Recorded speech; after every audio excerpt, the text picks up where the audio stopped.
நீலகிரி மாவட்டம் முதுமலை புலிகள் காப்பகம் வெளிமண்டலத்துக்குட்பட்ட மாவனலா கிராமத்தில் ஆடு மேய்த்து கொண்டிருந்த நாகம்மாள் என்ற பழங்குடியின பெண்ணை கடந்த 24ஆம் தேதி புலி ஒன்று தாக்கியதில் சம்பவ இடத்திலேயே அவர் பரிதாபமாக உயிரிழந்தார். இந்த சம்பவம் மாவட்டத்தில் பெரும் சோகத்தை ஏற்படுத்தியது.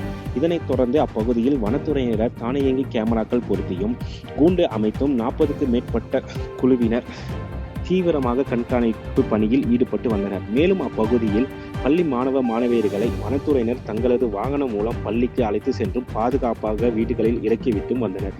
இந்த நிலையில் கண்காணிப்பு கேமராவில் ஒரு வயதான புலி ஒன்று அப்பகுதியில் சுற்றி வருவது நாகம்மாள் என்ற பழங்குடியின பெண்ணை தாக்கிய புலி என்பது வயதான ஆண் புலி என்பதும் அடையாளம் காணப்பட்டது. இதனைத் தொடர்ந்து முதன்மை வன பாதுகாப்பாளர் மற்றும் தலைமை வன உயிரியல் காப்பாளர் ஆகியோர் புலியை பிடிக்க தேசிய புலிகள் பாதுகாப்பு ஆணையத்தின் வழிகாட்டுதலின்படி சிறப்பு குழு அமைத்து கூண்டு வைத்து பிடிக்க அனுமதி வழங்கியது.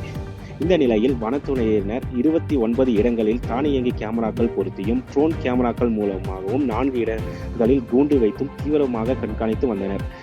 மாவனலா கிராமத்தில் பழங்குடியின பெண்ணை தாக்கி கொன்ற புலி 16 நாட்களுக்கு பிறகு மீண்டும் இன்று வனத்துறையினர் வைத்த கூண்டில் புலியானது சிக்கியது. இதனால் அப்பகுதியில் மக்கள் நிம்மதி அடைந்து வருகின்றனர்.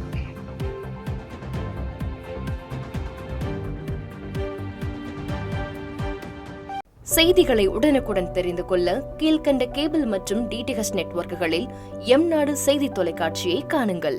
பாதகம் செய்பவரை கண்டால் நாம் பயம் கொள்ளலாகாது பாப்பா.